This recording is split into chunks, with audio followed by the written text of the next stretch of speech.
In this lesson, we're going to build the shotgun functionality.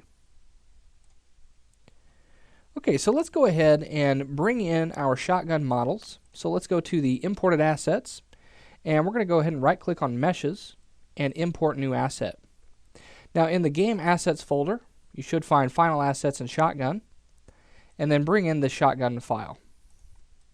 Okay, now let's go ahead and drag this into our scene, and we're going to go ahead and give it the coordinates of our other weapons. So we're going to do 0.35 and then 1.85. And then what we're going to do is we're going to switch over to our X direction. And what we're going to do is we're just going to push the shotgun back a little bit to match up with the trigger guard and handle here.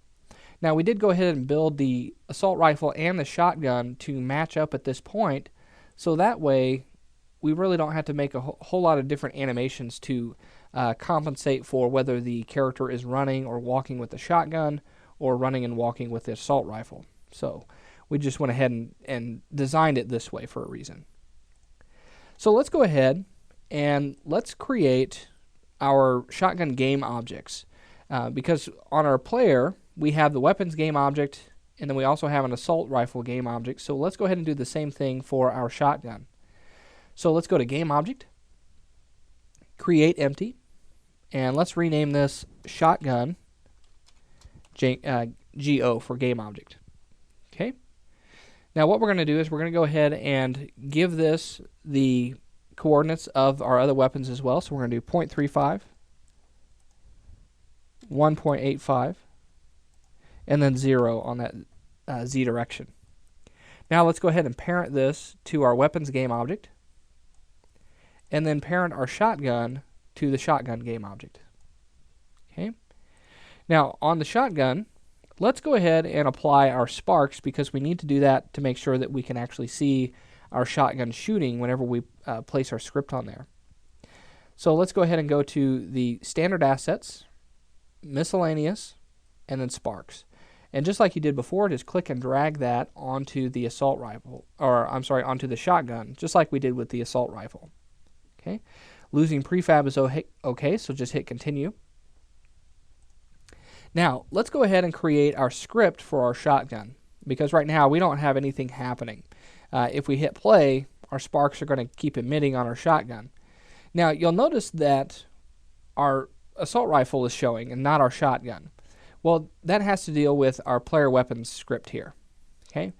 Because our player weapons script has all the information on how to actually select different weapons, we need to have a button in place for that. But we're not ready for that just yet, so I'm going to go ahead and just change the code on which weapon to select first whenever the game starts. So the weapon at 0 is my assault rifle. The second weapon is going to be my shotgun. So I'm going to go ahead and change this to 1 in this area, so that way it starts with the shotgun. So let's hit save here, and now let's go ahead and hit play. You'll see our shotgun is showing now, and now we have just sparks emitting all the time.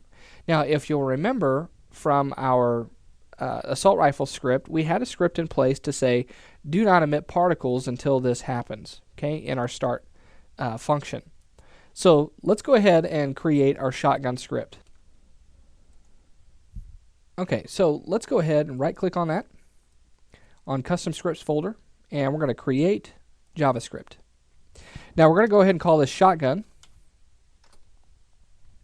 and let's double click on that and bring up our MonoDevelop environment, and we're just going to go ahead and delete the function update that's already in here by default.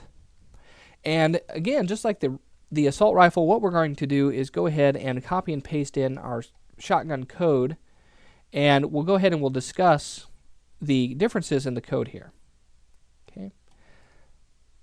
So the shotgun code has been derived from the actual assault rifle. And let me actually paste this in there instead of copying. There we go. So a lot of this is going to look very similar. Okay, 90% of this is going to look exactly the same, because we did go ahead and just use our assault rifle to give us the basis of our shotgun. Okay. Now, a couple of things that you'll notice with our shotgun script is that we have this shot count. Now, the shot count is actually the amount of pellets in a shotgun shell. Okay, so whenever you fire a shotgun with just regular load, it's going to go ahead and shoot out pellets in several different directions. So that's what gives you that spread-like pattern. Okay. Now, we're also creating another variable to kind of tell what that shot spread actually is. Okay, so we can adjust that. Now, let's go ahead and let's move on down until we find something that we haven't actually seen here. And the first thing that you'll notice is that in the function fire code, we have a little bit of differences going on here. We still have that check to see if we can actually fire the weapon. So if bullets left is equal to 0, go ahead and return, so don't fire anything. But you'll see down here we see keep firing until we used up the fire time. This looks much different than the assault rifle. Well, not a whole lot different, just a little. We see that we have that while loop, and this is regulating how fast we can shoot. And we have a for loop in here. Now, this for loop is something that's new, and we need this in order to actually shoot out several different rays for our shotgun pattern. Okay, the assault rifle would only shoot out one ray straight out for one bullet. But seeing how our shotgun is going to fire one bullet, but it's going to shoot out several different pellets. So that's what we're doing here. Now, in the for loop, we have to have the fire one bullet in there because it needs to go ahead and access that function to tell how to shoot those different pellets. Now, in the for loop, we also have our next fire time plus equals fire rate to actually regulate how fast we can shoot. If we didn't have this in here, you could actually hold down on the Android tablet and it would just be an automatic shotgun and you'd have sparks flying everywhere and you'd run out of ammo really, really quickly. So we need to make sure that we have that inside of our for loop. Okay. Now outside of our for loop, we have our while loop, and we have this bullets left minus minus. Now this is in a different place than our assault rifle. And what we want to do is we want to go ahead and regulate how many shells are actually being fired based on our fire rate. Okay. See, if we had this outside, what would happen is it would go ahead and take each pellet that was shot from one shell and minus the bullets that way. So whenever we press the fire button, we would see that our bullet count would go down by 8 times. Yeah, we would have 8 pellets, and it would actually think that that was the amount of bullets that were being shot. So we don't want that. We want it to go ahead and one shell is one bullet. Okay. Now let's go ahead and let's scroll down here to our fire one bullet. Now the first thing that you see is this layer mask. And a layer mask is basically telling our shotgun shell or our shotgun pellets that they can only shoot certain things. So we are going to mask out certain things that are in our layers. So for instance, we have layer 8 is waypoints. And we need waypoints in our game for our AI.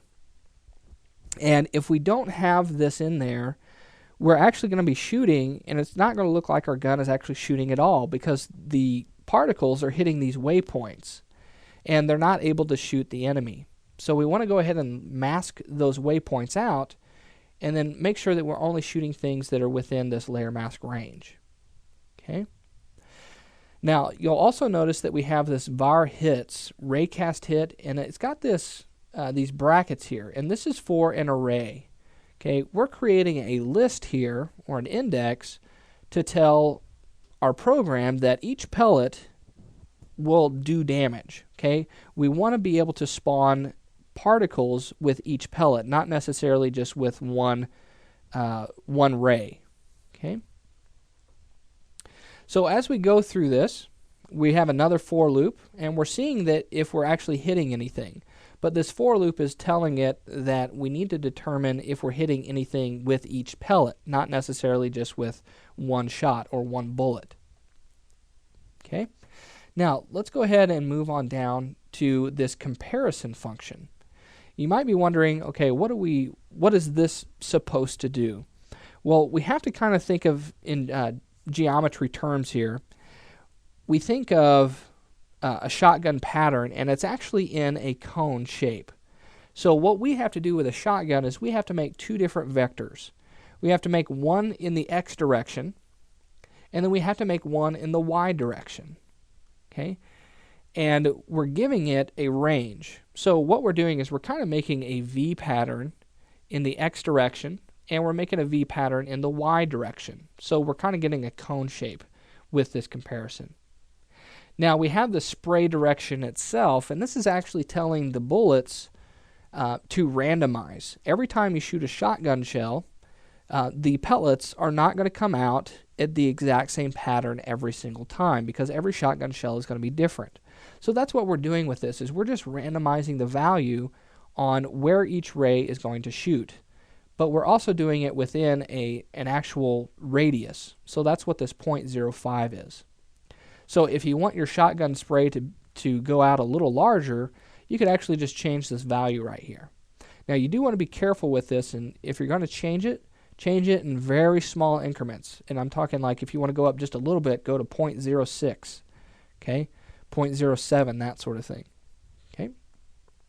Now, we also have our reload function, and it's pretty similar to what we had before with our assault rifle. The only difference that I did with this one is I went ahead and commented out the clips minus minus, and I wanted to show you this because the clips minus minus is the functionality to actually have limited ammo. If it's commented out, we will never run out of ammo. Okay, so that's just a kind of a way to hard code unlimited ammo there. Now, if you want to actually program the ability to have unlimited ammo to where the player can actually choose whether they have unlimited ammo or not, you may want to go about this a little bit differently. Okay, you might have to create another function for that. Okay, but we're just looking for some base functionality right now. All right, so let's go ahead and let's save this and go to Unity. And what we need to do now is go ahead and drag our shotgun script onto our shotgun game object. Okay, now let's go ahead and select that shotgun game object, and let's go ahead and hit play. Now you'll see that our shotgun is out, and we can see that we have bullets left is equal to 15. So let's go ahead and shoot, and you can see that we're getting the shotgun pattern, and if we hold it down, we're shooting at a constant rate, and we have a reload time once we hit 0. Okay, now what I want to show you before we move on to something different, before we move on away from the weapons, is that we can actually change these values. Okay, so if I don't want my shotgun to be able to shoot as far, I can go ahead and change this to, let's say, 20, and I have a fire rate. It's at 0.05. Let me say I want to take this up to 1. We can take our force up and our damage up if we want to do that. Okay, clips and reload time up if we want to do that as well. And as we change this, if we're still playing the game, you'll notice that this will update. Okay, and let's go ahead and unplay this. And for some reason that didn't want to update. Maybe I put it in a loop or something like that. So let's go ahead and change the fire rate. Let's go to 1, and force, damage, reload time. Let's go ahead and keep it the way it is right now. Oh, let's change our range to 50. Okay, now that we play this, you can see those values are updated, and let's shoot. And you can see that I'm pressing my my touchpad here, and the fire rate is not working. It's actually going much slower here. So 1 is not necessarily 1 second, so we want to go ahead and try to dial that in. So let's do 0.5 on this. Let's hit play. And if I'm still holding down the touchpad, you'll see that it's firing a little bit faster. Let's go down to 0.1. Let's hit play. Now you'll see that this is actually shooting at a faster rate, and it's a little bit more realistic with a shotgun. Okay? All right, so what we're going to do in our next lesson is we're going to go ahead and talk about how to apply damage to our enemies and get that functionality working there. So I'll do that in the next lesson.